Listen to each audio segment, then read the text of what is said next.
Today in episode 69 of the podcast, we will be reviewing the film Until Dawn and the first 3 episodes of Andor Season 2. We'll also be giving the rundown of the top stories of the week, including the Academy cracking down on voters not watching the nominated films. I'm Brad, he's Josh, and this is We'll Bring the Popcorn.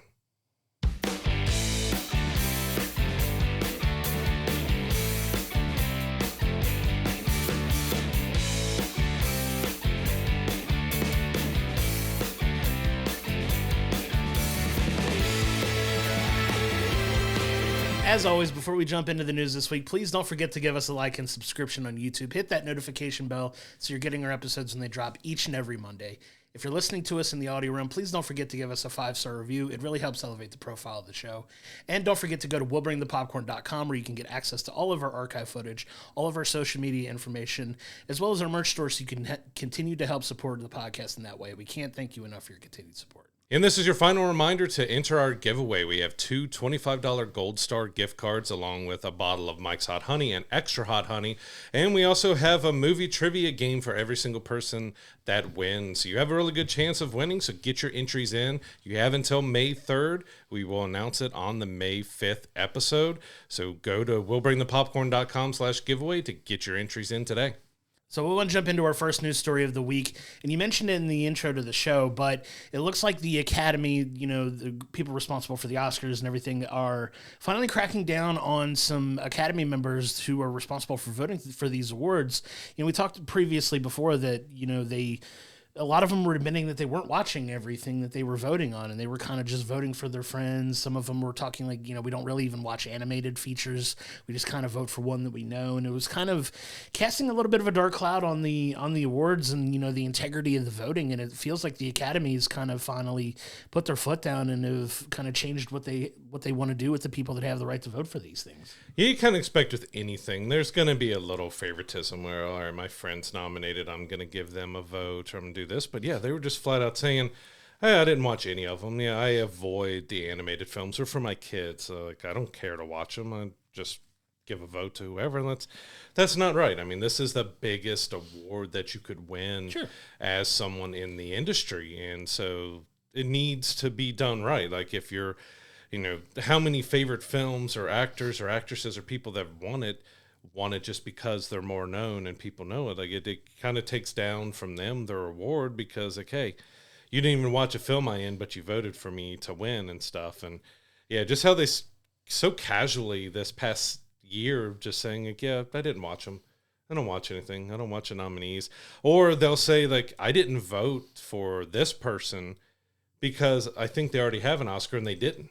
The person that they thought, and I think this came from multiple voters anonymously, said, I didn't vote for them because they already won an Oscar, but that person never won an Oscar. So they could potentially have never won an Oscar because people think they have, and they're not going to vote for them because of it. Yeah, it's just a terrible practice when it comes to, something like that. And, a lot of people kind of, poo-poo on the Oscars a little bit and thinking like, it's a popularity contest. This is kind of proving, lending some credence to the people that kind of feel that way. Like, people just openly admitting that they're voting for their friends, and it kind of just casts doubt on the whole process. Like these past Oscars weren't without their controversies too. Like some of the movies that won awards, a lot of people were upset by the movies that won. Mm-hmm. And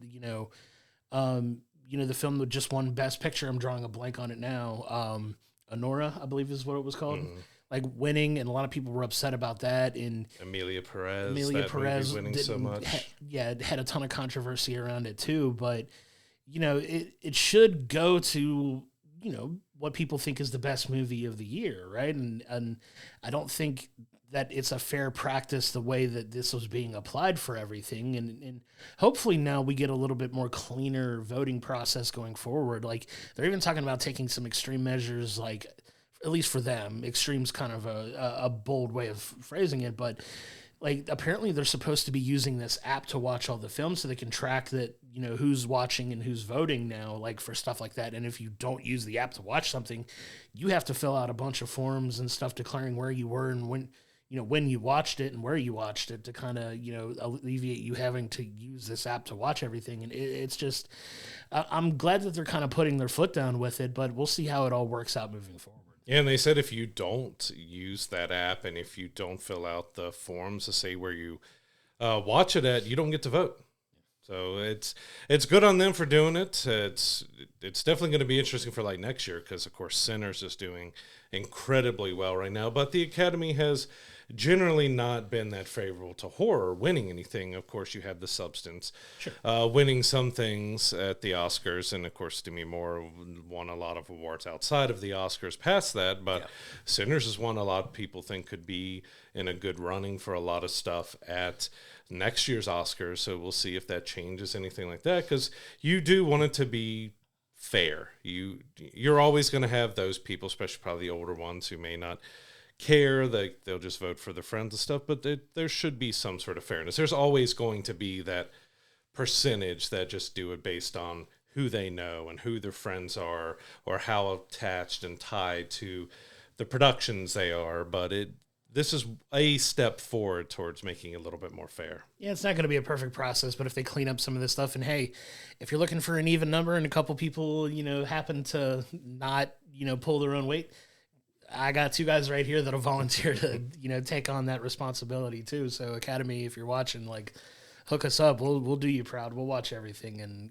vote properly for it. But yeah, I mean, like I said, I'm glad they're taking steps to at least clean some of that up. And it's a shame that, some what could be Oscar-worthy films weren't getting the recognition that they may have deserved if everybody was giving it a fair shot. But, it's been that way for years. A lot of people have, talked for years that the best movies of the year don't even get nominated in a lot of cases. In a lot of people's opinions, they don't go on popularity of movies as much like anymore, because I think all of the top films that were nominated this year, I think only maybe one was in the top 10 to 15 grossing movies of the year, if that.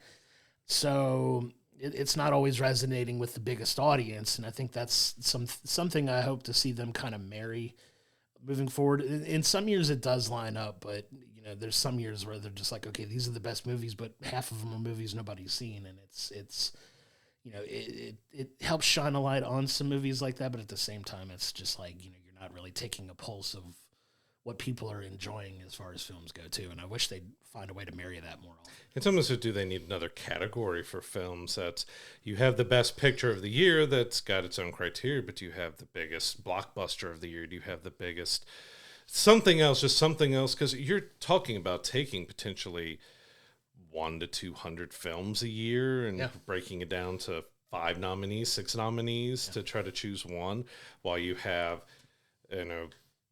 supporting actors and main actors, and you have all this. It feels like maybe we need another category potentially, but I don't know exactly how you would break that down and what would be your qualifying criteria, or do they break it down by genres, but then you're going to have a bunch of different ones and it becomes chaos. So there does seem like they're adding that stunt Oscar. It does feel like maybe there needs to be some more adjustments to the awards and how they do things and stuff as well, and also trim the show down from being 3 hours long to maybe a 2-hour run that still gives less of the fluff and the bits, because I don't know how many people really turn into the Oscars for the bits. There's been some good ones. Conan had some decent ones, but for the most part, a lot of the talk about the Oscars is how bad some of the jokes bomb. So could they clean that up as well? Yeah, there could be some of that. And I know a lot of people were tuning in this year based on some of the musical performances that they were trying to see announced. So don't get me wrong, Ariana Grande and Cynthia Erivo were fantastic. Well, it makes sense when they're performing the songs that are nominated. Right, but you also get like some other very popular artists that were being advertised as performing, and they were on the show for like a 30-second James Bond tribute. And you're like, well, that wasn't exactly what people were expecting. Kind of felt like a little bit of false advertising just from a lot of the people I was talking to that watched it. They're like, oh, I tuned in, like the movie stuff was cool, but I wanted to see these people perform, and it was like a 30-second thing that they had to wait 2.5 hours for them to show up for, and they kind of felt a little bit cheated of their time. But I get that. It's not a perfect situation, but yeah, there's definitely some fluff that they could trim out of that show to make it a little more digestible for people. That's for sure. I'm going to move us into our next story. So Toy Story 5 is full in development. We actually got word that Tom Hanks has started recording his lines for Woody. We got a little bit of the story, potentially that it might focus on Jesse quite a bit, but we are going to get Woody reuniting with the rest of the gang. But we did get word that Ernie Hudson is going to be replacing Carl Weathers as Combat Carl, which, I mean, that's kind of a good swap out there. Of course, Carl Weathers passed away, believe it was at 2024, 2023 now. It feels like that goes by way too quickly when we lose somebody like that. But I mean, you go from from Creed to a Ghostbuster. Like that's a great swap to me to have him filling in for the late great Carl Weathers. Yeah, it's a great replacement. I know Toy Story 5 is going to make a ton of money when it comes out. Make a lot of grown people cry. See, yeah, it's what Toy Story 4 did. It's what Toy Story 3 did in some cases too. But like, yeah, like I know that's one that's a lot of people are going to be looking forward to when it comes out. Getting somebody like Ernie Hudson, who's been around forever as well, to take on that role of Combat Carl. I think that's a great replacement. I know their voices match up fairly well. I think it'd be a smooth transition for that. But it's kind of cool to see them kind of carry on that character and allow Ernie to step into their shoes. And I'm sure he'll do a fantastic job of it for sure. Yeah, because he's not the first. Of course, Slinky Dog was voiced by the great late Jim Varney, and I think that they kind of reduced his voice roles, but I believe they did have a few extra lines and stuff that came from there, but I don't remember who ended up replacing him. Combat Carl had a little bit more, I guess, of speaking roles with stuff. I mainly remember Combat Carl in the horror short that they did in there, which might have been his introduction. I've watched him so many times with my kids, but now I'm trying to remember exactly how much Combat Carl was in there. But I mean, this gets verification that he's going to have some sort of part in here that they want to hire Ernie Hudson to voice him. So I'm looking forward to Toy Story 5. I still stick by I want it to end with Andy getting a box of toys at his wife's baby shower, and it's all of his old toys, and just have the entire theater weeping uncontrollably. Yeah, and Brad wants to have people crying and in lots of emotional pain, so that goes to speak to the kind of person you are. No, I'm just kidding. It would be a cool moment and a cool way to kind of bring it full circle if that's how they were going to end. Yeah, end the series. I think that would be the best way possible to end it as well. But looking forward to that movie when it comes out for sure. But now I want to move us into another major event that happened here recently, and that was the Star Wars Celebration that took place in Japan. It was a big annual Star Wars celebration. What I love about it is that they move it around internationally. It's not always in the same place every single year. This year was in Japan. And the biggest news story to come out of it was the announcement that Hayden Christensen will be coming back to play Anakin Skywalker / Darth Vader in Ahsoka Season 2. So it is confirmed he's coming back for what hopes to be a bigger role, but that may not be the last we see of Hayden Christensen in Star Wars. It sounds like he might have more in store. Yeah, he's talked up a lot that he really wants to do more as Vader. Like, he sees so many different stories and opportunities that they could do that he's trying to get his own series. He's trying to get a Vader series. You saw him come back in the Obi-Wan series, which we still hope that we get another season of that. But if we get a Vader series where we get to see that darkness of him, like, we know going into A New Hope that he's like the most feared person in the universe because of that, but we never really saw too much of that in the films. That was alluded to, but Rogue One brought him back at the end, and we saw how brutal he was, and we've got like that. But if we got a Vader series that showed us like right after Episode 3, before Episode 4, and see why he was so feared, do a dark story of Vader would be fantastic, and Hayden is absolutely down to do more as Vader, which is great. Like, we were just talking about it before we started the episode. You got Episode 3 was re-released in theaters, and it's made almost $25 million this weekend. Incredible. It's going to probably finish at number 2 for the weekend. And Episodes 1 through 3, when they first came out, were absolutely loathed and hated. And now Hayden, in the last few years, and especially after the Clone Wars, of what they did with Anakin's story there, and more like Hayden's getting more kind of respect and his flowers and stuff from that. So it's kind of great to see. It took a long time, but it's kind of good to see that. I mean, some of the stuff was bad, but a lot of that you can put on George Lucas's dialogue was really terrible, because I hate sand. Like, that kind of stuff. I love that meme is still around. But it's good to see that these actors who did try to give their all to the characters of what they had to work with are finally getting that recognition. It wasn't as bad. We enjoy you as Anakin. We loved you coming back in Ahsoka Season 1. So it's really fantastic you're coming back in Season 2. And, yeah, give us a Vader series. We got it. We got to have it, man. It's been fun seeing him get his flowers, and the buzz that, the re-release of Episode 3 has gotten. It's done gangbusters at the box office. Like you said, it's done so well. I know a lot of people were excited to go check it out. And, it's cool to see, it come full circle and maybe, them being more open. And I'm willing to bet that the success of this re-release is going to encourage them to put him in more things. So I hope that I'm happy that it's been successful in the re-release, and that hopefully that helps propel us getting more Vader stories and things like that. Because he was one of the more fascinating characters in Star Wars that at the end of the day didn't get a ton of time on screen, at least in episodes 4, 5, and 6. So it's fun to go back and bridge that gap maybe between 3 and 4, like you're talking about, because we got that epic moment in, Rogue One at the end where everybody just lost it when he comes out and just shows that brute force, terrifying version of himself, and would love to see a show about that for sure. Yeah, but Ahsoka Season 2, we did get word that it will be 8 episodes, all of them written by Dave Filoni, which...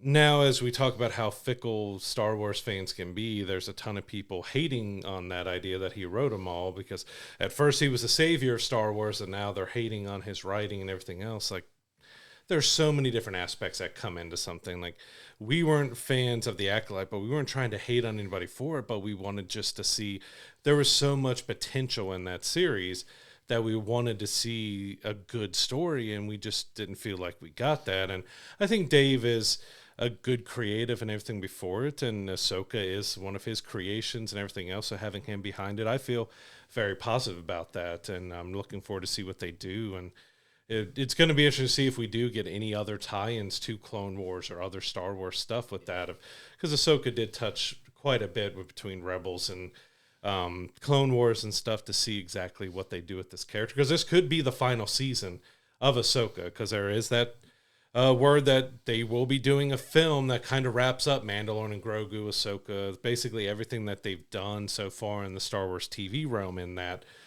connected universe between those characters. We have Mandalorian and Grogu out next year. I believe season 2 of Ahsoka's out next year as well. It could be 2027, just depends on, it either hasn't started filming or it's just starting to film. So you just never know how long post-production is going to take, even on 8 episodes.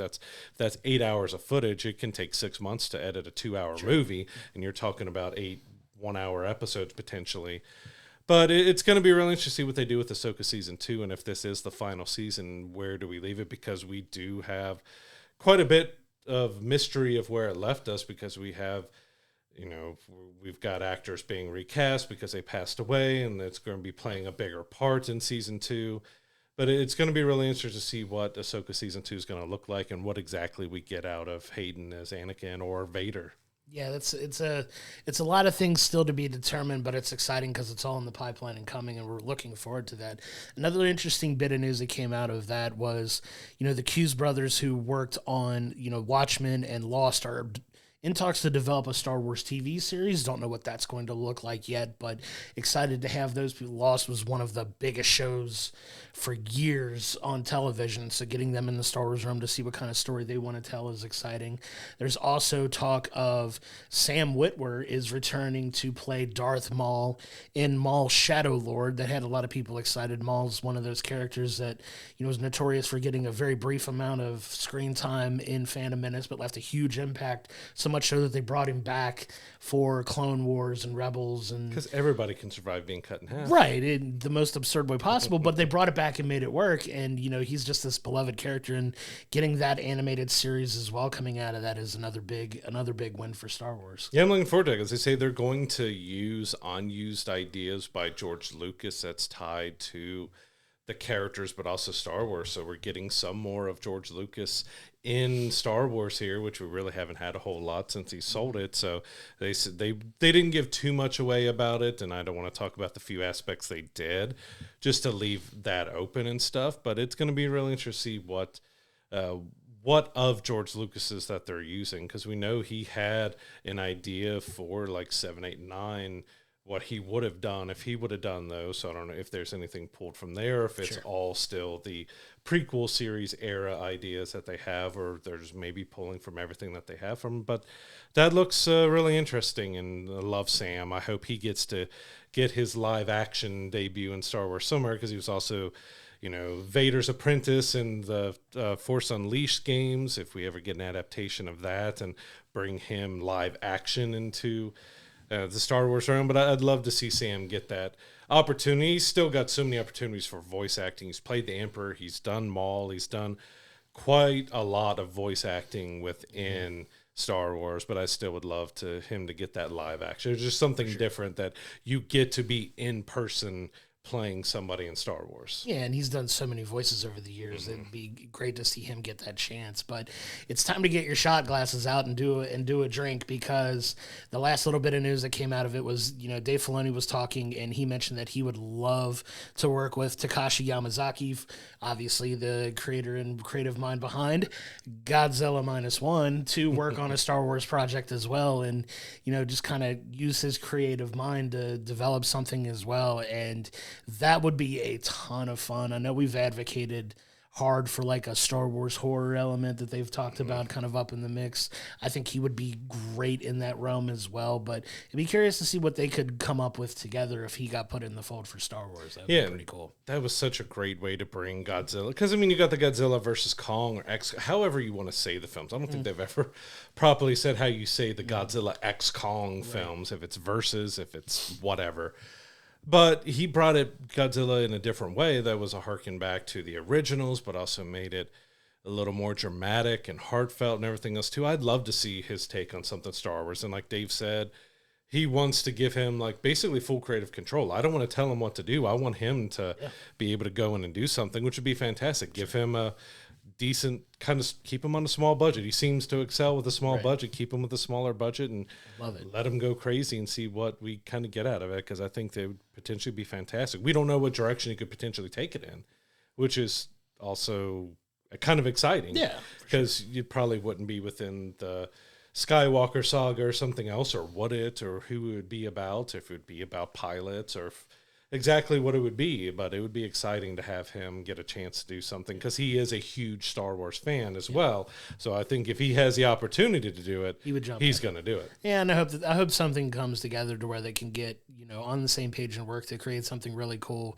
kind of something different outside of the normal stuff that we've seen from Star Wars. But like that would be a huge get as well, because he's a hot commodity for a reason, and just a brilliant creative mind, and let him run wild in that Star Wars universe. Let him see whatever cool things he would come up with. So our next story goes back to everything is being made into a movie now. There's a Toys R Us feature film being made, and at first I was like, do we really need something based on Toys R Us? Because the stores don't exist anymore. There's some little pop-up shops. It's barely in existence anymore after everything closed. It was huge in our youth and everything, but when I started thinking about it more, I mean, it could be fun, because they said it could be like Night at the Museum and big, which kind of makes sense. So they threw in Back to the Future as well. So wait, is there going to be some sort of time travel element? But if they did do something Night in the Museum-esque, where all the toys and stuff within the store come to life, it could be a lot of fun, as long as they can differentiate enough from like not fully ripping off Night at the Museum. But if they did something where all the toys came to life, and you did get like have Hayden Christensen come back and voice Vader, and have people come back and voice their characters as toys, could be a lot of fun. But I'm trying to figure out like what else past doing something like that could be an interesting story to do about Toys R Us, unless you're making it about the downfall of their society. But it doesn't sound like it. Not downfall of society, downfall of their company and their stores. But it sounds like it's not going in that direction. I still don't know what to make of this, honestly, because like your creative mind kind of starts to take over when you hear about something like that, and you're like, oh, I wonder if they could do something. If they want to make it Night at the Museum-esque, you have to imagine it's like probably set in the 90s at some point, when Toys R Us was really at its peak, and just kind of taking all the different toys that were popular back then and bringing them alive. You get your Rock'em Sock'em robots, you get your different toys and stuff like that could come to life. That could be a lot of fun. But yeah, I just don't know what the whole premise of this would be. I mean, you get an announcement like that with no context behind it, you kind of don't know what to make of it. Like, okay, you want to make it like this. Well, okay, what's the plot? What's the idea behind it? So there's still so much that we don't know, obviously, but it's definitely an interesting news story that came out, because, like you said, the stores don't exist anymore. Like, they went bankrupt, and outside of a couple a couple of ones that were brought back. I know there was one they tried to make next to a Macy's in New York, I believe, or something like that, and a couple pop-ups here and there. Like it's a non-chain store, but for us of advanced experience, we lived through that era. We remember the "I want to be a Toys R Us kid" jingles, and all those types of things that and a lot of us have really fond memories of trips to Toys R Us. It was a big deal when you went to Toys R Us, back when it was open, and I just don't know where they could go with it and what kind of story they could tell. If you say Back to the Future, it automatically makes me think that they're going back in time to Toys R Us to revisit somebody's glory days or something, and we'll see what kind of story comes out of it. Yeah, it's going to be really interesting to see. And yeah, around here, we had Johnny's Toy Store, and of course, you had Toys R Us around the world. And we had big, gigantic toy stores to go to, even if you watch Home Alone 2, big, gigantic toy store there. You don't really have dedicated toy stores anymore. They're just not profitable for people. But I have a feeling it is, like you said, going to go back and maybe have Paul Rudd put on the Power Glove, and he puts in the Konami code and brings everything to the store in life, and he's got to figure out how to bring everything back. And it could be fun if they get it right, but it's odd when you're saying you're making a film about a bankrupt business, but you're not doing a movie about the business. It's about something like set within Toys R Us. But hey, it could end up being a lot of fun. It's definitely one to keep an eye on for sure. I want to move us now into our last story of the week, and this one is based on an incredibly popular video game right now. It's called Split Fiction, if you're not aware of it. An extremely popular game right now from the creators of It Takes Two, which is another really popular co-op video game that a lot of people got a lot of enjoyment out of. The new game here, Split Fiction, has gotten rave reviews. It's one of the highest rated, critically rated video games in a long time. It's getting perfect scores from just about everybody who rates it. I haven't played it yet. I've been wanting to dive in and play it so bad, but it looks like with its popularity, we're getting a feature film made out of it, and we've got some pretty good people attached to it. So you've got Sydney Sweeney, who is on board to star in the film, and it's also got a pretty dynamite director here in John Chu, who's famously recently worked on Wicked and will be in the upcoming, Wicked sequel as well. And getting him to direct this film, it's got me excited for what the possibilities could be for this, because if you know anything about those games, there's a lot of fun stuff that they can incorporate to make a good movie out of this. Yeah, those games have become that studio has become very popular because of what they've done, because it's a unique experience. They're all co-op. Only one person has to own the game. Their friend, whoever they're playing with, can just get an access token to play it along with their friends, but it's all co-op. But it also pays tribute to different games and films and TV shows and other stuff with what it does. But it also, like with It Takes Two, you had some Street Fighter game moments, but it just mixed so many different mechanics and stuff together that made it really unique, from the puzzles it did to the fighting and gameplay. You were feeling like you were playing through so many different genres of games, but also telling a decent story. It Takes Two, at the heart of it, is about parents who are about to divorce and trying to see if they can mend things together through how they're transported down into their kids' play area and stuff. And Split Fiction does have a unique story to it, where I think it was with VR, where they're testing a game, but two of them end up getting sucked in together, and they're going through, I think there's Tron and so many other different inspirations for it, that it could make for a really great film. But I mean, this is really fast track. That game came out in March, and it's April now, and they're already got a director and a star for the movie. Yeah, it's got potential to have a lot of fun, because the one limitation they may have are some IP sensitive stuff that maybe they can get some licenses for in the game, but maybe a little harder to do film wise, because you know how these studios like to hold on to their intellectual property heavy. And I think that's some of the struggles that Ready Player One had. And that's kind of the feel that you're getting from this, is a Ready Player One vibe from it. But, confidence wise in the director alone, John M. Chu, obviously Wicked, Crazy Rich Asians is another film, just a brilliant director, and getting his creative vision on board with this has got me excited for the possibilities of what this movie could be. And then obviously Sydney Sweeney's one of the most popular actresses in Hollywood right now, so getting a big star like that attached to your project is a recipe to have some kind of commercial success for it. But I'm excited to see what they come up with. That's one that has the potential to be a lot of fun. And I'm curious who they pair beside her because it is two main female characters that you have there. So it's going to be interesting who they can get to pair off of Sydney Sweeney really well. But Sure. it looks like it'd be a lot of fun. If it's anything like the games, it's going to be a blast to watch because they can go silly, they can go over the top, it can be action packed, they can mix in so many different genres of action and games and sci-fi and books and movies and TV. There's so much they can mix into this, even if they don't. Of course, they're not going to do a one-to-one of the game, as no one really does, as we'll talk about in the film review we're about to speak about. But it's going to be really interesting to see what they can do with this property. Yeah, I mean, I'm excited for whatever they come up with.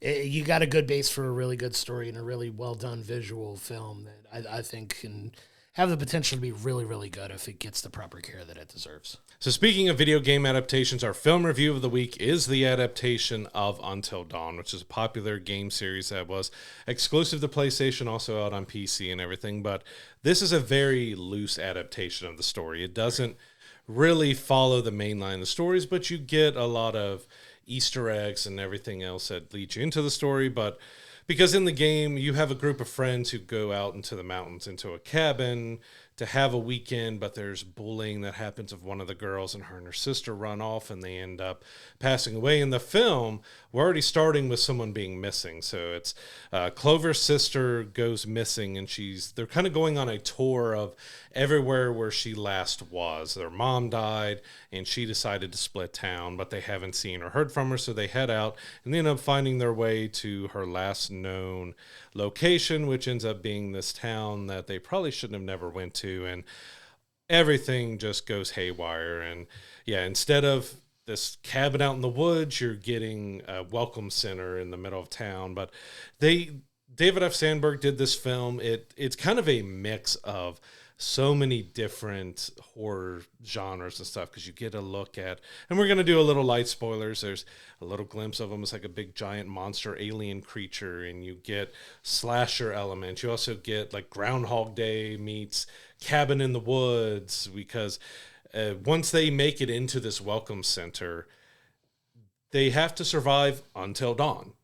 But every single night is different. So if they die, they basically respawn. Although in the game, they didn't. You weren't allowed to respawn. So it was kind of a interesting addition that they did, because that was a game that was notorious. When you died or these characters died, they were dead. But in the film adaptation, every night it repeated until they were able to survive until dawn, and every single night was different. So they were attacked in different ways, and horror was done in different ways, because, like I said, it's touched on so many different genres. And I was really mixed on how I felt. Like if as an adaptation, I think it was a pretty decent failure as of adapting the game. It had a lot of the elements, but it was kind of nothing like the game. It was, if it didn't have the game's name or anything to it, it might have been a little bit better, just because it didn't match up with the game all that much.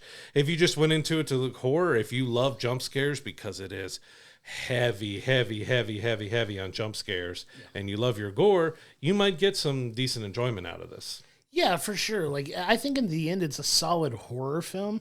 But if you're looking for as close to a faithful adaptation to the game, you're not going to find it as much in this one. But I will push back just a tad because of how the film ends.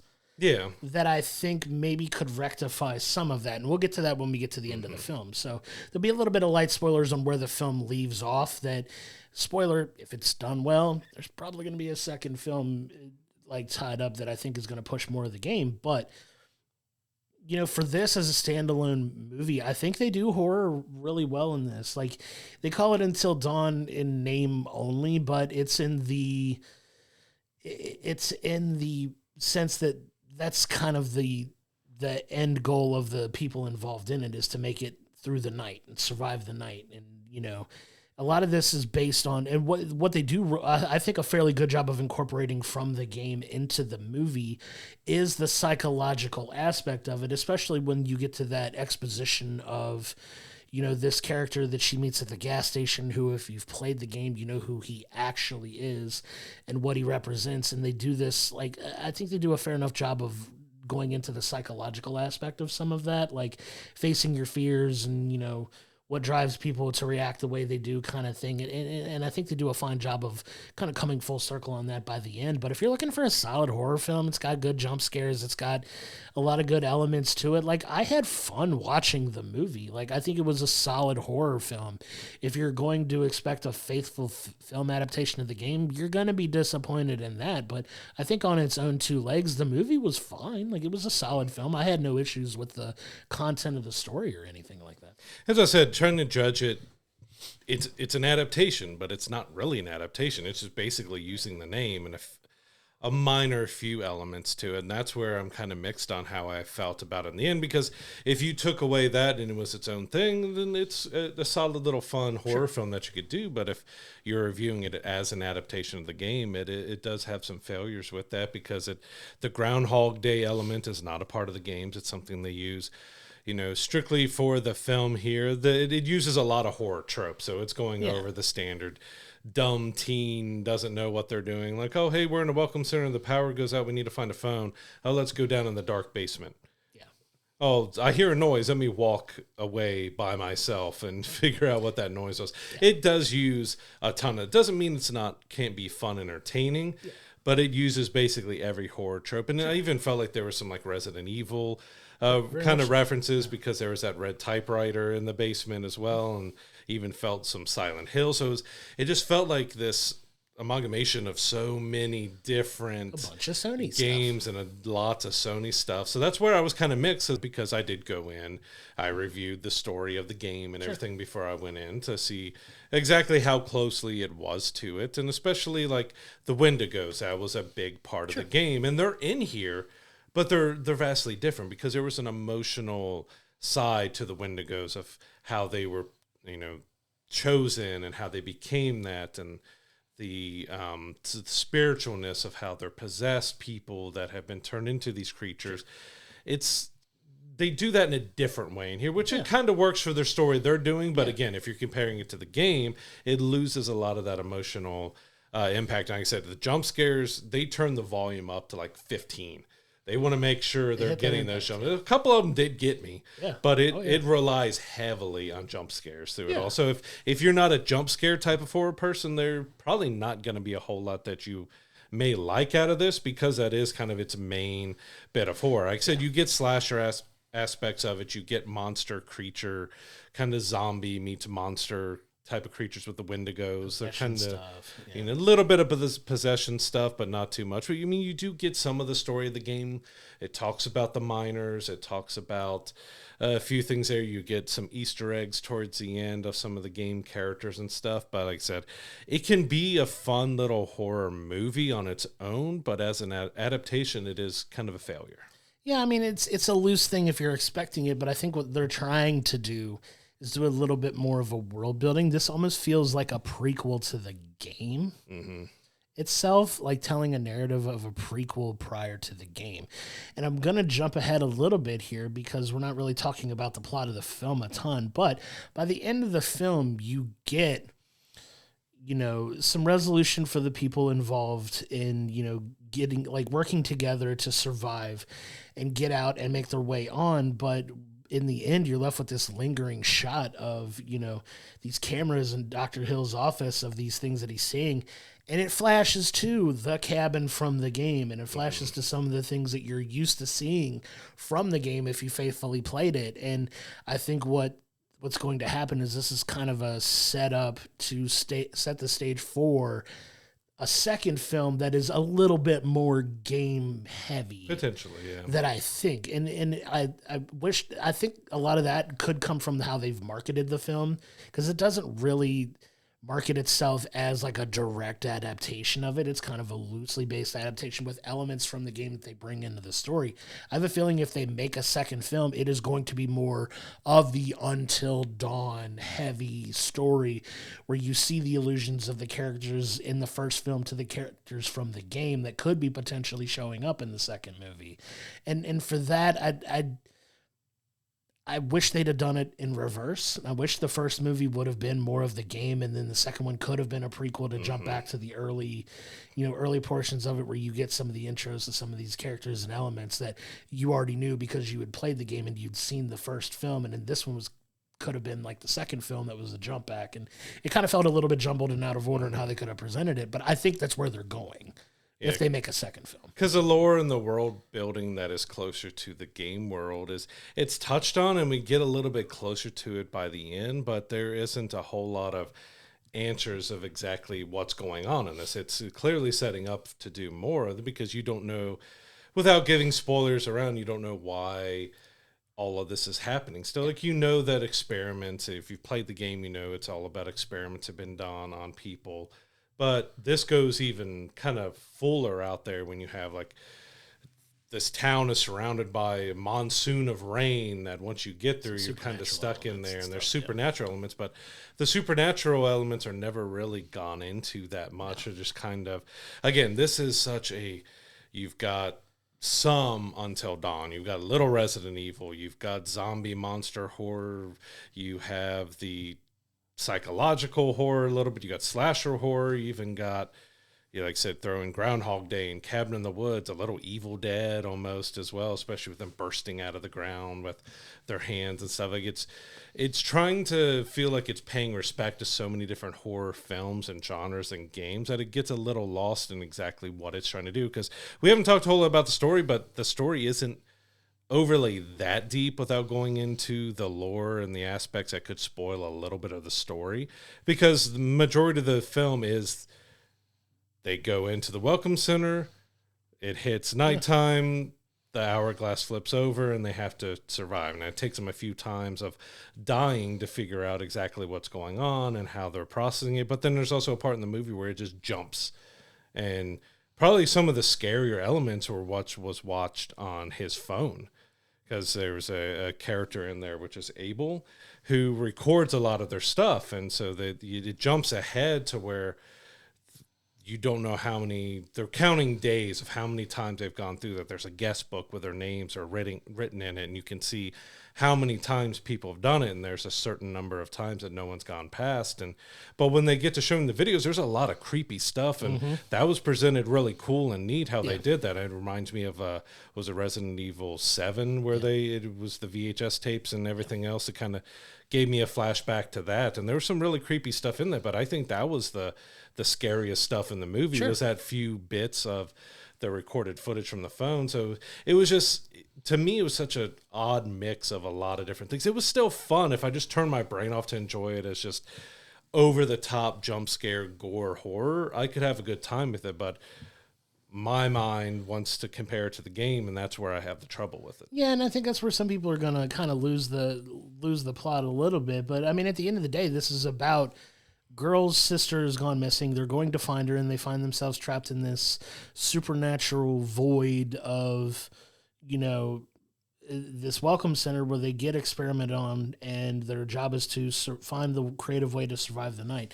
And they present it with this element of one of you has to die so the others can live, and their whole thing is, well, we don't accept that. We're going to find a creative way so we can all make it out. And then that's kind of the plot of the film, and you just go on that adventure and you kind of see them work their way through it to see if they can all make it out alive. And that's kind of the whole plot. It's a little bit of a thin plot that throws a lot of stuff, like, especially if you're going in having never played the game and don't understand it. I think you could lose a little bit of that too, but I think they do a fine job in the third act of the film of giving you a little bit more of that exposition as to why it's happening, why, the one person was picked because of, things that she's gone through in her life and, the mental health struggles that she's had, why she was chosen to kind of be a part of this experiment. And, her friends just happen to be innocent bystanders to the things that are happening. Like, they were necessary elements to get her to kind of confront these things that she had needed to. And that was it's kind of some cool exposition towards the end, but you get a lot of the horror elements playing out through the first two acts of the movie by the time you get to the third and final act, where it really, really ramps up and takes off and a lot of stuff starts happening that, you get the cool horror story, and then you get like the action horror towards the end. And it's a fun journey that it takes you on. But if you're going in expecting a faithful adaptation of the game, you're gonna you're going to feel a type of way about it if those are your expectations. And I think they could have done a little bit of a better job in marketing the story and what they were trying to tell ahead of time. And we've found that in some films that we've seen lately where you think it's going in. I think a good example of that's The Monkey that we went and saw, where we were expecting one type of horror movie and got something completely different. But a lot of that has to do with how it's marketed. And I think marketing wise, they could have set people's expectations a little bit differently, and they could have expected the way you experienced and how you felt about it at the end. Yes, I don't know. It was just such a huge mashup of stuff. Like I said, it works if you just turn your brain off and you're not looking at it as an adaptation. You're just looking at, oh, this is a new horror movie that's very similar in the vein of Cabin in the Woods meets Groundhog Day is the best that I can explain how this film is kind of like that. But it tries to be so many other different genres and different things. It does lose a little bit of its own identity, which, as you said, it feels like this is one movie that was kind of a setup for another film more than anything. And we don't know if it's going to get the box office return to be able to do more or not. And I believe Until Dawn's it's gotten remastered, but it's only been one game as well. So exactly what they've decided to do, if they're planning it as a new trilogy or multiple films or something, like I had fun with it, but I was also a little bored towards the end. Like it didn't keep me as gripped and grasped in it, because a lot of my brain was like, well, that's nothing like the game. This isn't anything like the game. Because the game did have a lot of psychological elements, spiritual elements, and emotional elements to it. And the emotional, there's relationships and there's exes and other stuff going on. I didn't really care about the relationships between the characters. You got two that used to date. That did play a big part in the game, because you had, there was bullying that happened to one of the girls because she was in love with one of the friends, but they played a prank on her, and that's what caused her untimely death and set up a lot of other stuff. But there was swapping of who was dating who, and there was a lot of relationship drama and emotion and stuff. And in the end, I don't think you really cared that much about these characters. You cared a little bit more about Clover than anybody else, and that's kind of what it kind of set up. The others felt very expendable if they were going to die. But I will give it props for the practical effects, because there's explosions, there's being stabbed and ripped in half, and a whole lot of different, very gory, crazy, over-the-top kills that happen in it.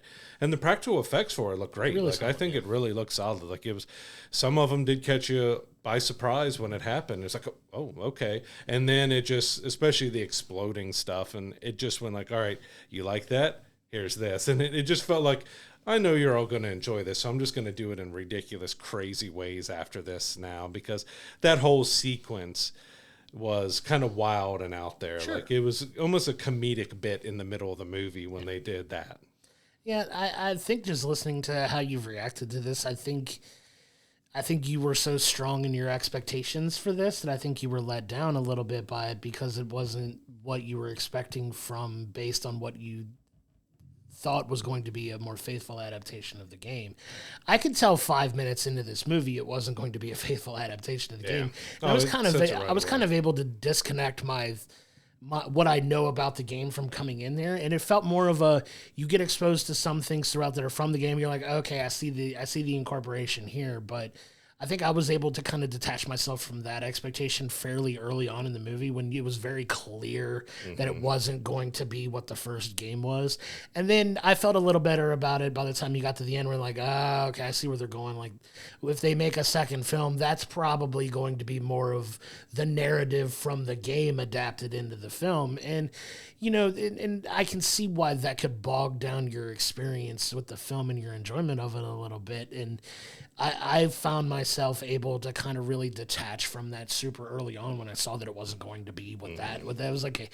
It's kind of more in name, and they're going to incorporate some stuff, and I wound up being right about it. And I felt a little better about the film after that going in, that I was like, yeah, this is very clearly not the game, but there's elements from the game. You get the doctor in the game. You get the Wendigo elements of it. You get some of that stuff. You get the violence and the horror. And there's like certain type of horror elements from the game that get adapted into this film. Like a lot of the things you're describing are elements of the game itself, because you get jump scares in the game. You get the psychological elements of the game. You get some supernatural stuff in the game as well. And you get kind of a little bit of all of those things incorporated in this movie, which is why I think they did a fine enough job. I just think maybe the expectation of it being a faithful adaptation of the game, the narrative from the game, is what could throw a lot of people off. And it sounds like that's the experience that you had with it too. Because I've found personally, when I was able to kind of detach that from myself, I was just able to go along and enjoy the ride and see what they did. And I enjoyed the movie. Like I said, it's a very thin plot. It's girl goes missing, girl's friends go to find her, they get trapped in the house, and now they got to survive. Like, it's a very thin plot for the most part. And like I said, it's kind of a slow development over time that you see that there's a little bit more sinister forces at play here, and there's a point to all of this. And I think they could have done a little better job of explaining that throughout the movie, but it kind of felt more like the journey these characters were going along to discover what they needed to find within themselves to make it through the night. And I think they could have done a little bit of better job of explaining that in the movie, but overall I had a good time watching it. Here's one where I said that if they called it by any other name and wasn't calling it an adaptation of the game, that it would have been probably felt a whole lot better to me, because we are looking in that realm of, we have some really good video game adaptations going on. We got the Last of Us show, which people are still mixed up, but I think they did a solid job of the changes and stuff they did in there, but still feeling like the show. Of course, Sonic the Hedgehog, all three of those movies, but that's not a game series that really has a deep story and lore. Sure. I mean, there's been animated shows and everything that's been done of it to give you a world building and stuff, but this felt a lot like the Mila Jovovich's Resident Evil's. Like, it's Resident Evil kind of in name, and it incorporates elements, but it does a pretty far departure from kind of what it's adapting, and that people are very mixed on those. Some absolutely love them and have a lot of fun. If Resident Evil movies are ones that also, if they just called it something else, it probably would have been a whole lot more well received than being Resident Evil. And kind of the same with this. Like, I was a fan of the game. I wasn't a huge fan. I didn't have a whole lot of expectations going in, but when you're calling something an adaptation, you're expecting to see a little bit more of the game adapted, other than it feels like they were adapting so many different genres and so many different types of horror, mixing it in there. It just kind of felt a little bit messy to me, and that's kind of where it took me out of it, just some, because I enjoyed the horror elements of it. Like I said, it probably does one too many jump scares, because that's where it goes by that. But I enjoyed it, but like I said, it is a failure as an adaptation. So you've got to kind of look at it as not an adaptation. You've got to look at it as it's kind of a new, different thing than Until Dawn. So yeah, if you're a fan of the Until Dawn game, you may not enjoy this too much unless you're able to really just disconnect yourself like you were to take it as something different, because it does loosely use Until Dawn as the basis. Like, I don't know if they just wanted the name because they wanted, well, you got to survive Until Dawn. Like, that's the main premise they went off of when it came to the game story. I was just looking for more of that emotional connection, because we did just get Sinners, which was a horror film, very different horror film. But that one's giving you the more emotional, and it's giving you this beautiful cinematography and everything. It wasn't a badly shot film, but to have Until Dawn follow up a different type of horror film like Sinners was, to go into something that basically gave you every type of horror film, was just a little bit like, okay, it's giving us every type of horror that we could probably look at. You got body horror, you've got slasher, you've got explosions, you've got everything in it. Like, if you love basically every type of horror, you could find something out of this. But I think it just tried to do too much of everything else and not enough of the game. See, I think this might be one of the first films that I think you and I are a little bit more disconnected in how we like how we enjoyed it and perceived it, because I think a lot of the stuff you're talking about are direct elements of the game itself. Like, the game itself does loose, like I think personally you may be missing a little bit of it, just because you were holding on to the idea that it was going to be so much more narrative driven like the game was. And that's not necessarily the case in this movie, which is fine. And because the game is heavy about your choice as a player and what you get to do throughout that. And I understand that. And I could see where, like, a lot of hardcore fans of the game would find that disconnect to be concerning. I still think on its own merit, it's fine. And I don't think it's a fair comparison to make to Sinners, just because we just I'm just saying, like, we got something so fantastic like that, and this felt like... These are two completely different B level two horror. completely different. It's like going and saying we just watched, Avengers: Infinity War, and we're following up with Madam Web. I don't necessarily think it's Madam Web levels. Of I wasn't bad. trying Like, to compare the two films, but it's like we know. got horror done in such a unique, different way, and then this one we got everything in the kitchen sink. It's coming at it from a different angle. Yeah. I understand that, and I get that, but I think we're viewing it through two different lenses here, which is fine. I like that. I like having that dialogue and that conversation because I find myself being able to a little bit more like identify and disassociate when I'm watching a film like that. Sometimes I just kind of be like, all right, I'm going to not think about the game while I'm watching this and just enjoy the story that it takes me on. And I found that to be fairly easy fairly early, and knowing that it wasn't like, oh, this is definitely not the game. Like I love the game, and just knew right away that it was like, okay, it's not the narrative that they're telling from that, because it's not how the movie starts is definitely not how the game started. Oh, absolutely. It's just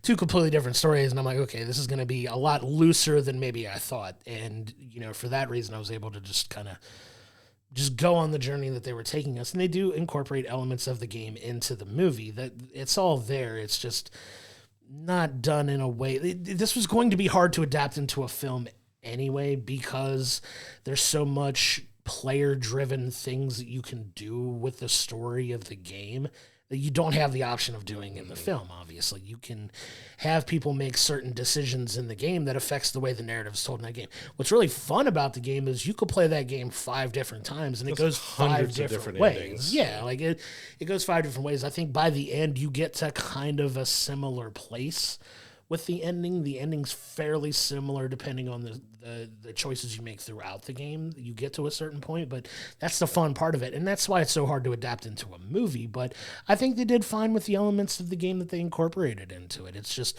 knowing that it wasn't going to be that narrative that they were telling. Like, I was okay with that. I think they did a fine job with the story they presented, while loosely incorporating several of the elements of the game into the movie as well. And it wasn't so narrative driven like the original game was. But I do think if they go with a second film, it's going to probably lean more into that.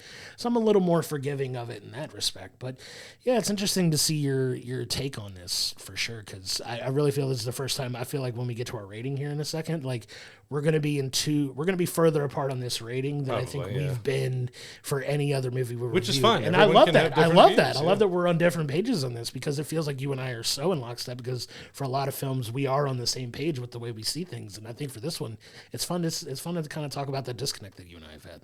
Yeah, so getting to that rating, to me, Until Dawn was a light adaptation of the game. It did a lot of its own stuff. It does go heavy on the jump scares and the gore, which it can be fun if you can disconnect from it. I wasn't really able to disconnect from it being the adaptation. It uses a lot of the tropes. It tries to mix in so many different types of horror films and genres, along with Groundhog Day and everything else. So in the end, I'm probably going to give this like a 4.5 to a 5. Like it was very middle of the road for me. Like, it could be fun if you just go in to get the horror aspects of it, but if you're looking at a game that was kind of deep on lore and story, it doesn't really give you all that. It briefly touches on it, but it goes in its own way that it kind of loses its own identity because it's trying to be so many different things at once.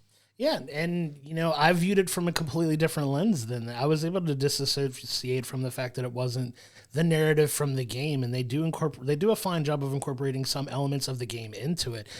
And the practical effects were done very well. I think the narrative was fine if you take away the fact that it's not the game itself, but it's loosely based on it. I'm giving it a 6.5 personally, because I got a lot of enjoyment from the film. The acting's fine, the dialogue's decent, but it's not great. It's not going to like elevate it higher. I think the horror elements were done well. If you're a fan of jump scares, I like a good jump scare.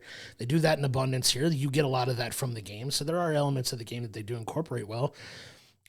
My biggest disappointment in the film is I feel like it's more of a setup to a second movie than the other way around. I really feel like they could have benefited more from giving you the narrative of the game as close as they could in the first film, and this film could have been the sequel that was a jump back to earlier elements of, the Until Dawn story, where you can get some callbacks to or some allusions to characters that we knew we were going to see from the game in the second film.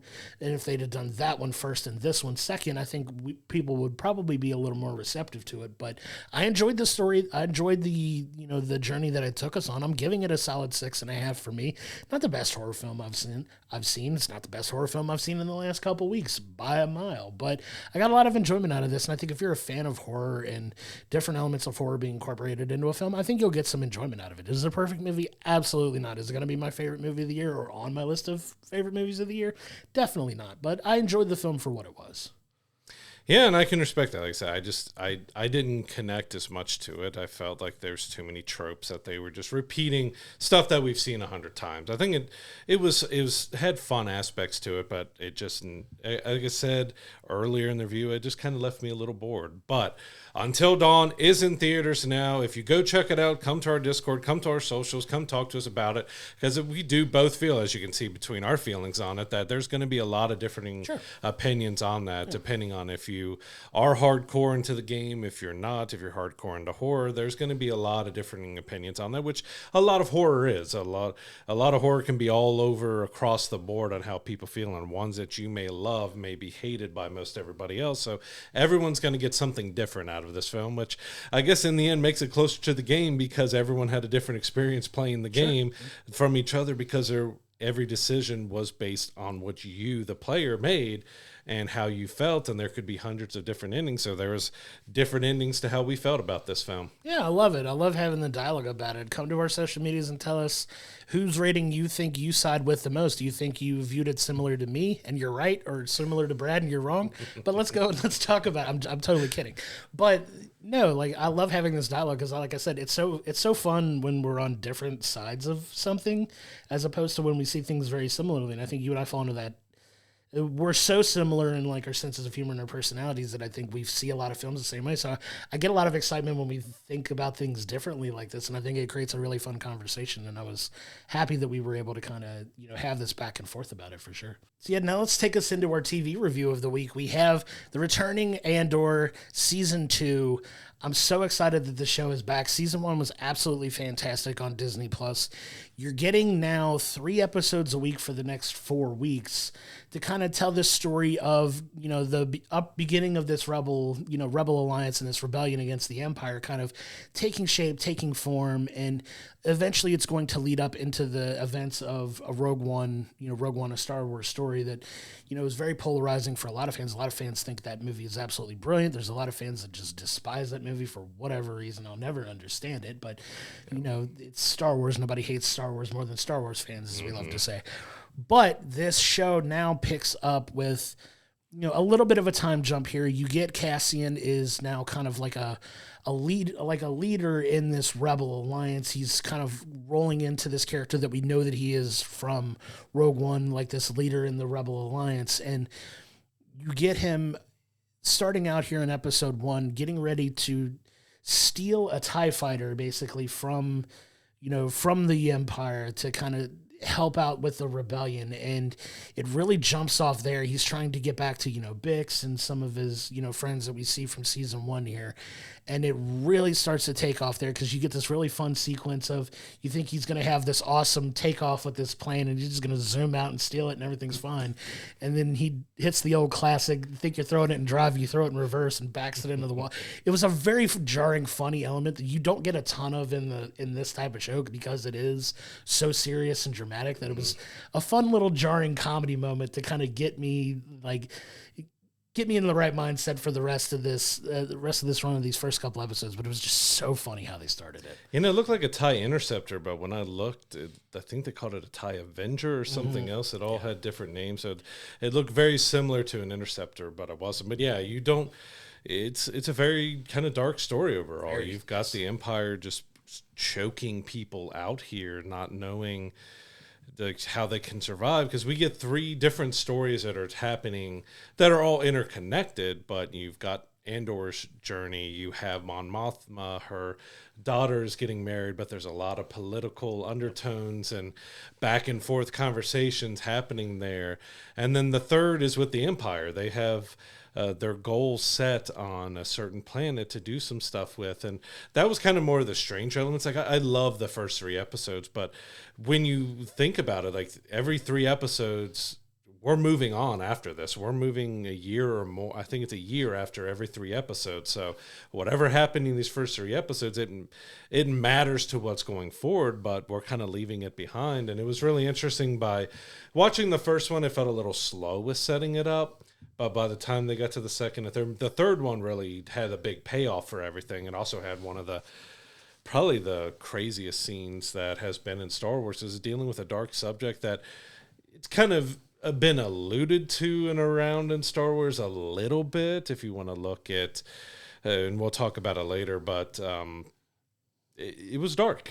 It was a dark point for Star Wars. Yeah, I want to preface this by saying, like, the subject is a little triggering for people, so just to give kind of a warning on what's coming, but a very serious element, and I'm wondering the necessity of it within the story, and was it really needed? You can make the argument about that, but you get, like you said, you have these interconnected stories that kind of play out over these first 3 episodes that I think are setting up some really interesting stuff in the long run here, because you've got, Cassian, like we said, trying to get back to, Bix and Brasso and his friends on this planet, and he makes his way to this planet, and, thinking he's meeting up with, someone specific, but he ends up getting jumped by, this group of bandits that are kind of holding him hostage in, like, the most absurd, like, poorly organized group of... I feel like Robin Hood Men in Tights type of group. It was very jarring with, the serious element in so much of this show, that you get a little bit more comedic relief from this, because they're so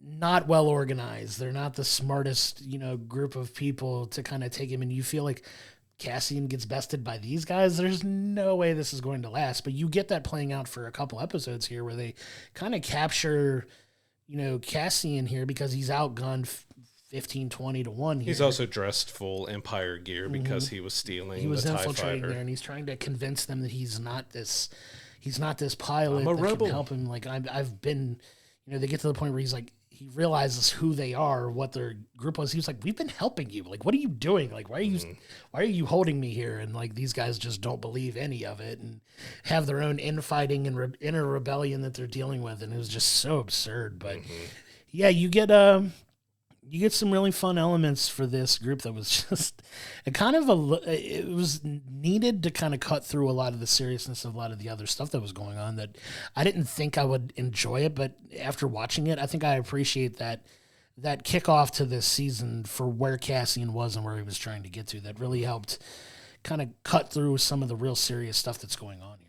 Yeah, because he's basically with this group through episode 3 until he finally, finds that way out or away from him, because they basically split off. Like, there's some that want to do differently with Cassian, while others want to do something else with him. So they end up fighting and shooting at each other. So, one group stays with the TIE fighter, the rest of them go into, I think it's his ship that he had left there that he was coming back to, and they're running out of food, and they've got potential other creatures and other things going around, which it did add a different element. It was very strange compared to the rest of it, because when we go to the Mon Mothma story, it's, as we saw, that basically an arranged marriage has happened between her daughter and, I believe, was it Tay's son? Yeah.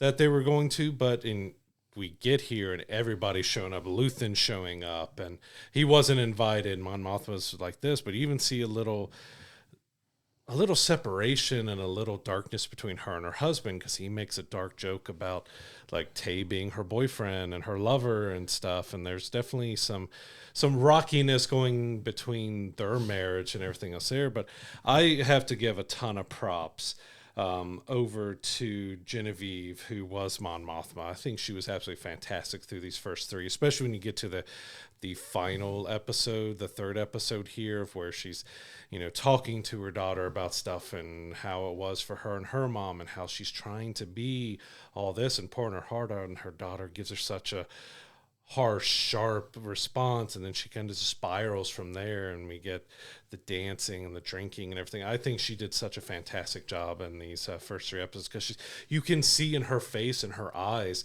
through all 3 episodes that there's so much that she's trying to process and go through, not only with the wedding, but everybody's coming to her with a different aspect. And, Tay comes to her about, well, I did a lot of risk and stuff. Where's my reward? And she's like, oh, what do I do now? Because she got help. They had financial debt and they had other things, while they're also trying to help the rebellion and all that. And you just see so much play out on her face and her emotions. That was just so fantastic through these first 3. Yeah, she was really good in a real bright spot here, and she finds herself in this real conundrum. And it wasn't Tay's son that they were married; it was the other gentleman. I forget his name too, but he's kind of a wealthy, prominent. There's figure. A lot of people in those scenes. Yeah, and it was his son, but Tay's the one that they're trying to convince to stay quiet about their help with the rebellion, and they're trying to kind of buy him off. What's the number going to be to keep him to guarantee his silence? And that kind of plays out in a kind of a heartbreaking way for, Mon Mothma here by the end of episode 3, where, Luthen's really pushing to get an answer. Like, hey, what's this number you're landing on? And she's like, I'll get it. I got it. I know the number. He's going to come through for us. Like, he'll be fine. And then you get the realization by the end of the 3rd episode that he,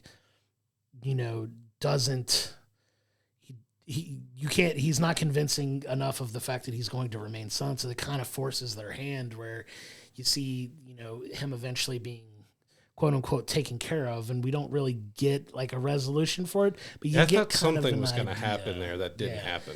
Like he mysteriously, the person he was expecting to be his driver wasn't there, and it was someone else. And they look back, and you can kind of see that it's something a little more sinister at work. And I'm wondering if they're going to pay that off, because like you said, we get to these time jumps and you don't know where they're going with the next set of episodes and how things play out. But, you go through, you get the, the customs, and I think they do a really good job of like world building and understanding of like cultures in these couple episodes. There's a lot of like spiritualness, and there's rituals when it comes to this wedding ceremonies for dances, and what the parents and everyone involved are circling the group. And it was really interesting to see that this is clearly a different type of like religion and everything else that they have going on. That was really kind of unique to it. Yeah, something we haven't really explored a ton of in Star Wars very much, other than the fact that knowing that the Jedi are kind of like a religious type, group of people. But it was really cool to see kind of that culture explored here a little bit, and the traditional stuff. And I know when you walked in, I yelled "Tima," it's one of the things that they shout as part of their rituals. But it was cool to see that element explored, and this whole business with Mon trying to walk the line of being high up in the Senate and a well-prominent figure here, and also like low-key helping the rebellion on the side. Like, when is the jig going to be up for her? When is she going to be discovered? Because if you know who Mon Mothma is, if you've watched any of the Star Wars stuff, you know how important she is to a lot of things. So you kind of know what's happened to her eventually in the future, but you kind of see this early stage of the rebellion here, and you see her integral part in getting it off the ground. And it's really cool to see them explored from a different, angle of where we know she's going versus how she kind of gets started there. Luthen is such a fascinating character, and Stellan Skarsgård is just fantastic. He chews up almost any scene he's in. He's playing this real, like, shady, conniving, you don't know what side he's really on. Is he really on the side of good? Is he really not? He says a lot of stuff that's like, well, I can do this, or I take this. Like, you don't really know what his intentions are with anyone or anything at this moment. And it's so fascinating to see, because he kind of helps through the rebellion. He kind of helps with some of the Imperial stuff. You're like, it feels like you're just working for yourself, but he's towing that line in a way that I think eventually is going to have to be a push come to shove kind of moment, which you're going to have to show your cards and pick a side eventually, and we'll see where he winds up with that. But, a lot of this is about, Cassian trying to get, escape these captors so he can get back to, Bix and, the others who are on their own little story in this as well. They got, they're on this remote planet. They're doing their mechanics work to kind of hide from the being hunted after the, the events of, Phoenix at the end of season 1 there. And, they're wanted, and the Empire's looking for them, and they're on this remote planet trying to do this Well, it's not even necessarily a remote planet because you find out what planet it is, and it's a planet that's been used several times in Star Wars, whether it's been A New Hope or, in Clone Wars and in Rebels, especially. That it's a planet that is a farming planet. They're going and helping, and they're laying low, and they're trying to avoid it. Well, now the Empire is coming through their planet and doing inspections in these different areas and these different sections of the planet, and they're trying to avoid being uh, caught. And there's a lot of real world politics stuff that comes into some of this stuff where you're like, are you here legally, are you not, are they caring, are they picking and choosing who they're going after? And some of that comes into play here, but you get Bix and Brasso, and I forget the other one's name. I think his name's Will, but they're Wellmon, but I think they called him Will. Call him Will. That they're on their own trying to,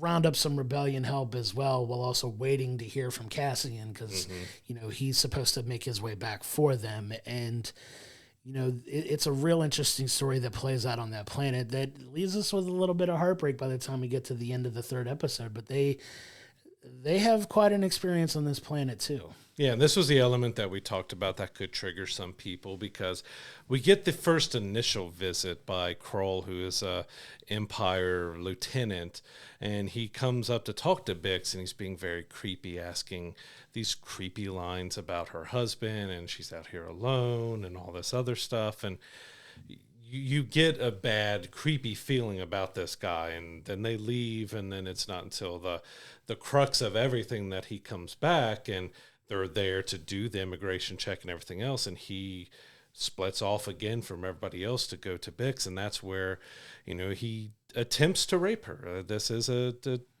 stark contrast. Like, as I alluded to, like, there's some stuff like Jabba had slaves that were barely dressed and everything else. And you could allude that some stuff was happening there, but this is a full-on kind of rape attack that's happening where she's defending herself, and you see her getting beaten and weakened and everything else, and you see the creepiness of it. Like, I think it was a heavy, well-acted, well-portrayed scene, but it's one that is very heavy. It's not a subject matter that's been that full force out and talked about, because she literally says it to them that he tried to rape her.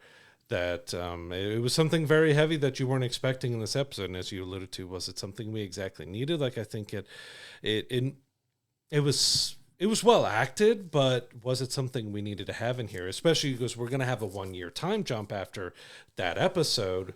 Is that going to play into her mental or anything else going forward? Is there something else that's going to happen, or she's going to have some trauma from it? We don't know until we see the next 3 exactly how that's going to play out. But that is one of the darker elements that we've had in Star Wars in a very long time. You have death and everything else, but this is a very triggering, hard subject, heavy subject to go into. Yeah, and we can kind of spoil a little bit of it there. The attack doesn't get finished. Like, he doesn't go through with the act. It's not that, but the allusion to it, the fear and the very real danger of it is presented in this story. Spoil a little bit of it. She kills the guy, and she has to explain to the guy who hears him yelling outside of the facility that they were in, that, he goes to, pull a blaster out on her. She's like, he tried to force himself on me. He tried to go after me. And, he's still, Imperial side, obviously. He's like, well, we can't have that. You attacked an Imperial officer kind of thing. But, it leads to them kind of forcing their way to break away. They're trying to escape. And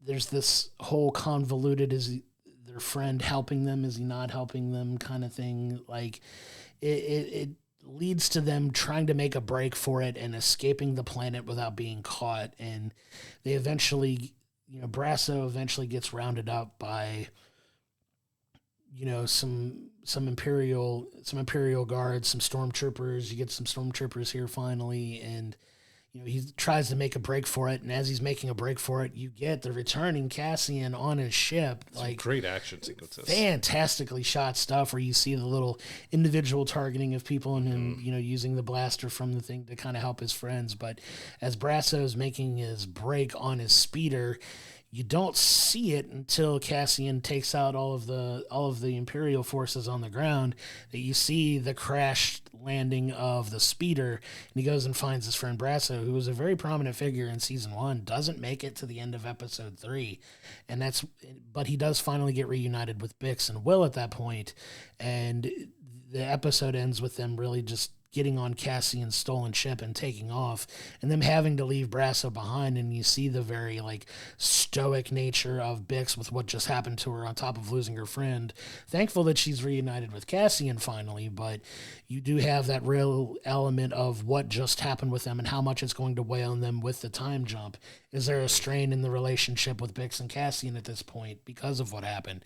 Which does tend to happen when those types of things happen. Like, it's a very real traumatic thing that she's gone through. Like, two traumatic things, really, losing her, close friend Brasso here, and, the forced attack on her by the Imperial people. But we don't know what her mindset is going to be when we get to these next set of episodes. And with that time jump, we'll see where she's at mentally, emotionally, and what's going on with the world when they do make this time jump here in the next set of episodes. But it's a very hard way to end this first couple episodes. It was just such a well done story, man. Like, I really enjoyed the adventure we went on for these 3 episodes. Yeah, and the last kind of element to the story is the other Empire story with it. So we have Dedra, who's back, and her boyfriend, husband, I forget exactly if they have a title to it. That part was kind of the most strangest of it, because we were trying to see exactly where this is going, because, we're following her husband around doing his job and introducing, you've got her being pulled into her secret meeting with Krennic about they want this Gorman planet that has these spiders that can create the silk, and the Empire's going to take it by any means necessary. But she's been one in the first season, was kind of back and forth on, we still don't know, is she a good guy? Could she be into a good guy or a bad guy? Because she kind of disagrees with the Empire and what they're doing. She doesn't exactly agree with being part of this secret council, but her story more revolves around her relationship, because we get his mom showing up, and her kind of, which is a great delivered line, but his mom is so crazy over the top mom that just wants to guilt trip everybody, and she puts her in her place and stuff too. But it was kind of weird, that dynamic, because everything that's going on with the Gorman stuff, you don't exactly know what is the end game of this. How does this tie into the bigger story of Star Wars going into A New Hope and going into Rogue One and everything? Like, what exactly is this part of the story really going to mean going forward? Yeah, we don't know, and that's where it's going to be interesting to see how their story plays out too. But you've got some fun threads here that are really all being tied together really well.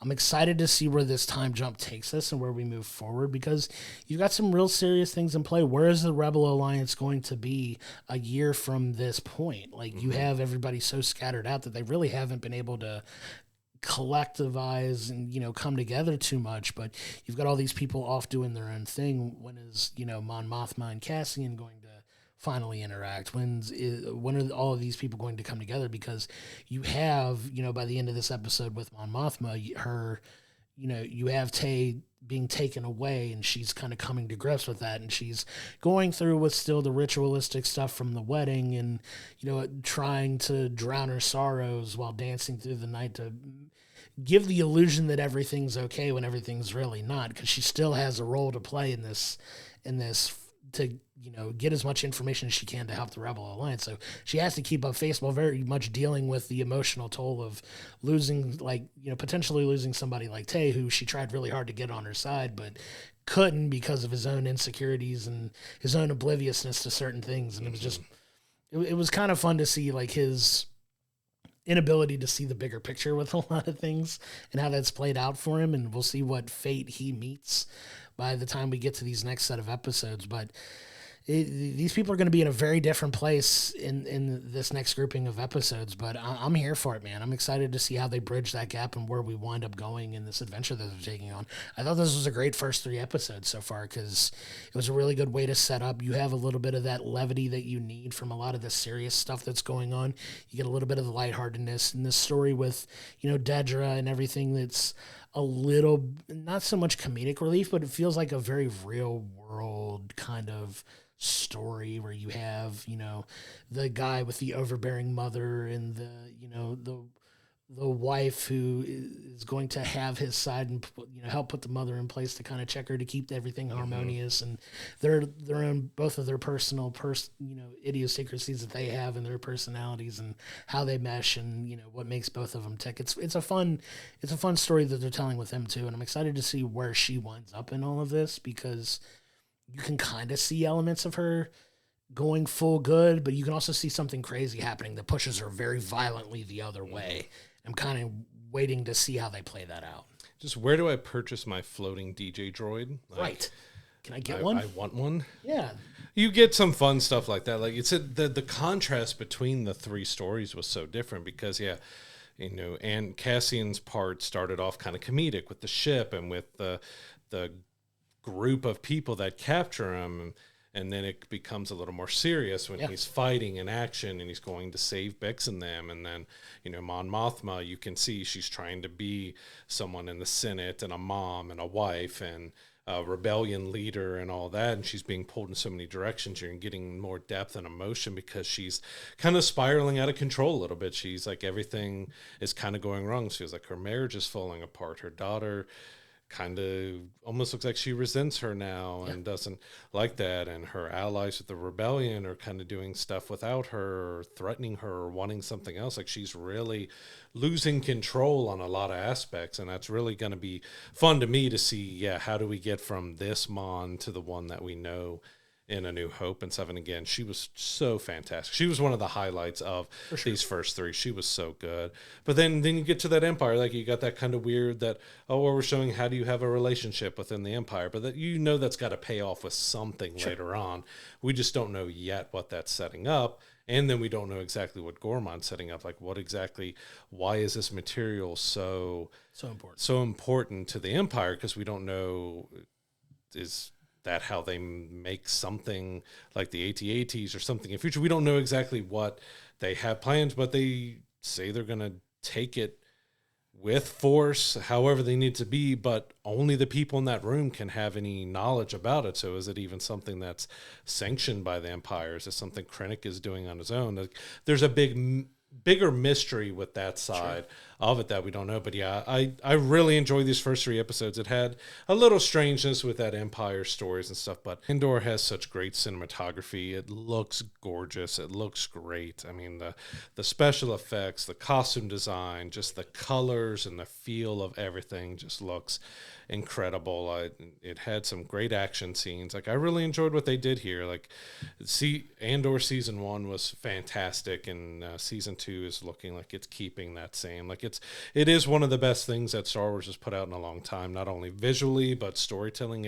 Story is paramount. Story is the heart and the soul of this, and it's leaving some mystery, but I was intrigued from the get-go that we were getting it broken up in 3-episode chunks, and we're having a time jump after one. Exactly how are they going to handle that? And I think episode 1 was very slow with going. It could have been a little bit quicker paced, but 2, but moreover 3 really helped solidify just how solid this first 3 episodes were. Yeah, and you can tell they're really ramping up to a bigger, like a lot of stuff's going to have to come to a head because we know where we're going in this story. That's one of the benefits that we do have. Like we have Rogue One to kind of see where everything is, and you see like us rolling along to getting there, and it's going to fun to see how they bridge the gap because I think they've done a good job of it so far, but they've only got 9 more episodes to get us to that point, so there's a lot of things going to have to come to a head very quickly to kind of get us to that point. But I'm excited to see what they're building to. You've got 9 episodes left to get us there, and it's a fun journey. These time jumps are going to be interesting to see how they handle it because we don't have the first one yet. So I don't know how jarring it's going to be when we get to episode 4 where we left off with episode 3. So kind of to see how they marry things and the way they drive its story. But yeah, I couldn't agree more. Like this being a story-driven tale, this is where I think Star Wars is at its best because the action stuff is always good. It's always fun to see, space fights and lightsaber battles and all that. But at the end of the day, there's still story-driven, narrative-heavy, like adventures that we can go on that I think Andor does a better job than a lot of others have done in capturing that magic of storytelling and drama. And, even now with some of the introductions of comedic elements to it, like, there's a lot of really fun elements at play here, and this is when Star Wars, I think, is at its best, is when you get to that really narrative-driven, character-driven type stuff that I think they do a really good job of here, and I'm excited to see where they go moving forward. But Andor episodes 1 through 3 of Season 2 are available now on Disney+. 3 episodes a week for the next 3 weeks, dropping every single Tuesday night. Go check it out. Come to our social medias. If you're watching it along with us, let us know what you're thinking if you're going on this journey with us, too. We're excited to talk about that with you, but a lot of fun ahead for Andor. We're excited for it. And you could probably say that Sinners was one that kicked off kind of our big spring into summer movie season, but we got to know this week is one that's really kicking it off because we have Marvel's Thunderbolts is here. This is our first big Marvel property of the year that's going to be kicking off into potentially leading up to Doomsday and everything that's happening. Huge. We don't know how well connected, but we already know that there's going to be 2 extra credit scenes, so stay all the way through the credits on Thunderbolts. But we finally got Thunderbolts in theaters. I'm really looking forward to it because kind of like Andor, it looks different. Like they've marketed differently. It's filmed differently. Cinematography looks different, the way they're potentially handling action. But I'm really looking forward to it because I'm a big fan of Bucky and how they handled him in the Winter Soldier, Captain America, the Winter Soldier. And it feels like it went away from that for a little while. And now in here, at least it looks like we might get some more bits and pieces of that Captain America Winter Soldier Bucky, who's, flipping cars. But he's also doing comedic things, as you see in the trailer. He's putting his arm in the dishwasher and stuff. Sure. But it feels like action-wise, we're getting that Bucky back. Yeah, which is exciting. That's one that, like you said, it's kicking off a big summer season of movies. Like we talked about it before. We've talked about it on this side. There's so many incredible films that are still to come out this year. Like we just talked about it before. July is going to be absolutely insane with 3 huge blockbuster films coming out in July alone. Like this is the real kickoff now to blockbuster season, and I'm here for it. Thunderbolts is the perfect kickoff for that for me. You said Sinners is holding up really well. Like I know we don't talk about box office a ton here, but from what I've seen, Sinners is only getting a 10% drop or less in their theater run, which goes to show how strong word of mouth is. And this is why I'm looking at you right now. Look me in my eyes when I'm telling you this. Go see these films in the theater. This is a good example of how good word of mouth can keep a movie in the theater for a longer time. This is an original story. It's getting a lot of love. It deserves a ton of love. Go back in our archives to last week's episode and see what we thought about the film, but this is what we're talking about. It's so refreshing to see positive word of mouth spread about a film that it has such a strong showing in week 2 that if you give these films a chance, they can have longer runs and you'll get more stories like this created. I know we're excited to talk about Marvel and the MCU, but I can't give them enough credit for how well Sinners is doing it. It's the lowest week over week drop off in a couple decades from what I understand. Like it's amazing how well that film is doing. For a horror film, it's just unprecedented.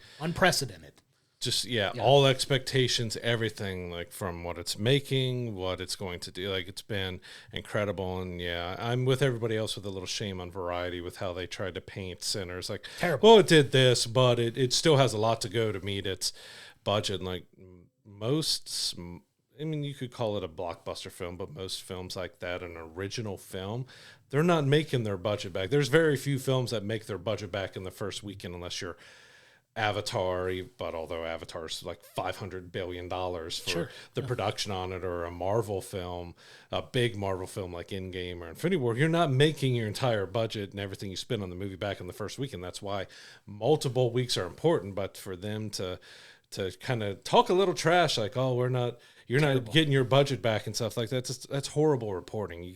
It didn't make its budget back, but every aspect of it was over the top, exceeding all expectations. So, like, please do better. And guess what? They might do it in week 2. Yeah, but there's potential because we record on Sundays, so you don't get the final numbers until Monday. You get the estimates on Sundays that it's looking like it made about $25 million. Or $45 million this weekend. It's $25 million for episode 3. But about 45 million for this weekend. It could potentially be over 50 million by the time the final numbers are out, which is incredible for an independent, I guess you could call it an independent, smaller film like this, an original film like this, to have that sort of second weekend is incredible. And it's a movie that well deserves that as well. And Marvel, let Ryan Coogler have full control over Blade, writing, directing, everything. Give him Blade right now. Yeah, get this movie made. Get Ryan Coogler on board. He's fantastic. But yeah, it makes me so happy to see that movie doing as well as it is, and it sustaining its power at the box office like that. I love that. That means people are talking about the movie. People are going to see it based on recommendations from their friends. Word of mouth is spreading. It's getting a lot of positive buzz and vibes, and absolutely deserved it. And couldn't be happier for the success that movie's had. Here's the thing through this whole week, like it had a fantastic Monday and a better Tuesday and even better Wednesday. Like it just kind of built from word of mouth and everything else. And like, I do hope it has a long theatrical run so it can make a lot of money for it. And yeah, just great on Ryan Coogler for that. But yeah, we've got Thunderbolts. We'll see, Thunderbolts is probably going to cut into what it does some, but we're going to see exactly if a Marvel movie, because the Marvels and the last few Marvel films that come out haven't been as well received and had that longevity, especially Captain America Brave New World didn't, I still don't, I think it barely made back to where its budget was and everything. I don't know if it ever exceeded it, but it got close, but it was a very slow, long trickle before it did. We'll see if Thunderbolts can come out the gate a lot about higher. This might be a Marvel film that needs that word of mouth after people see it. And if it's really good, to get people who are a little pessimistic about Marvel, because the last few phases have been a little more hit and miss than the in-game and Infinity Saga and stuff. So we'll see exactly how Thunderbolts perform to see how big of a hit it's going to be, because you have a few weeks until Lilo and Stitch and Mission Impossible Final Reckoning comes out before it's got some huge full competition to go against it. So we'll see how Thunderbolts can do. Yeah, it'll be telling with the way it's done. Early reviews of it have been very positive. I'm excited for that. I'm excited to check that one out for sure. Yeah. On the streaming side, we have a movie on Prime Video called Another Simple Favor. So this is Anna Kendrick and Blake Lively comedy.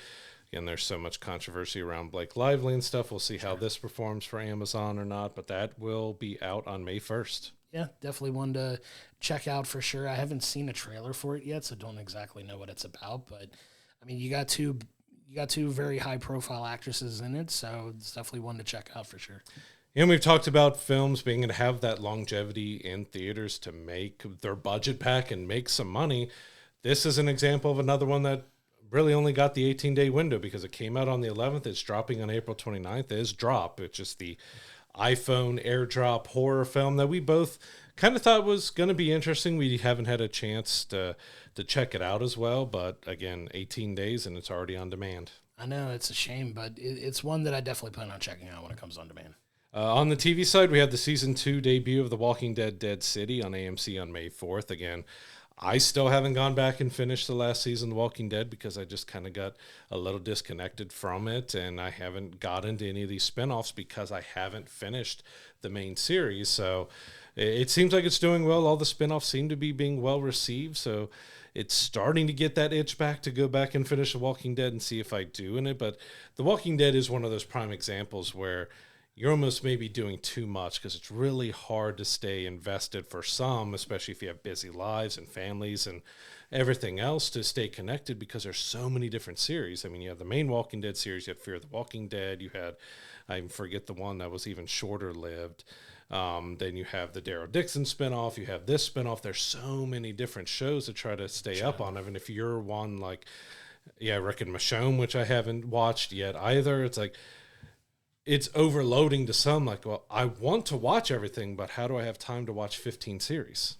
You got to prioritize, I guess. Yeah. You got to make some time for it. But yeah, it's one that built an entire universe, and it was just the biggest thing. And then you have that crux moment that turned a lot of people off to it. And then, it just, had its issues with multiple showrunners and different other things, some infighting with a lot of stuff. And, the way they even marketed themselves was a sort of point of friction for a lot of people. And, it's one that the completionist in me has to go back and finish it at some point. Like, I have to finish that show. Yep. And then we'll see if it ends in an okay way, I may go and check out some of the spinoffs, which, if you'd asked me like 7, 8, 10 years ago, this wouldn't be a problem, but here we are and it is. So yeah, one of my biggest annoyances was just how one of the big appeals of The Walking Dead, and we're going off on a tangent real quick, but it was you didn't know what was going to happen. Anybody could die. Anybody could have something to happen. And then once you got past the Negan part there, and they started doing the spinoffs and everything, like you were told Andrew Lincoln was leaving the show before he did, so that ruined any like build up for emotion that you had with him. And then you had Michonne leave, and that was known, and then you get the Daryl spinoff announced before the season's over. So like, well, he's going to survive because that's a sequel series, and they just kind of ruin themselves with marketing about telling you about all these spinoffs and all this other stuff before the main series was done. Like, well, I know they live, and I know they live, and now I know Negan and all of them live. It's like, so where's my investment? Yeah. And that's the marketing part that I was alluding to. Like, they did such a good job of keeping that mystery for so long. And then when they ripped the Band-Aid off, it was just like a disgusting open wound that you just had to deal with. Like, okay, we're telling you these people are leaving, so what's the point in staying emotionally invested in a story like that you had done such a good job of keeping that mystery alive, and you were just openly talking about people leaving the show. And it's just like, I get it. Even if they're doing it, you don't have to tell people, you know what I mean? Like, you can tell them about it after the fact. Like, hey, we wrote Rick off the show because his contract was up. Especially with Rick, it was every week was like, you have 3 more episodes, 2 more episodes, 1 more episode before Rick is gone forever. Yeah, here's the last episode of Rick Grimes until we come back with a spinoff series like 6 years later, because we ticked everyone off and we had to do a little bit of fan service. But because they announced he's leaving, and then it's like, oh, he's going to have a movie and he's going to have a TV show and stuff too. So he's not gone for good. You did all that before he was gone. Right. It was just so poorly handled. But yeah, definitely. Sorry for the tangent. Yeah, I know. Every time I talk about The Walking Dead, it just brings all that emotion back. because we were so emotionally invested in it. No, I totally get it and understand. We're on the same page there for sure.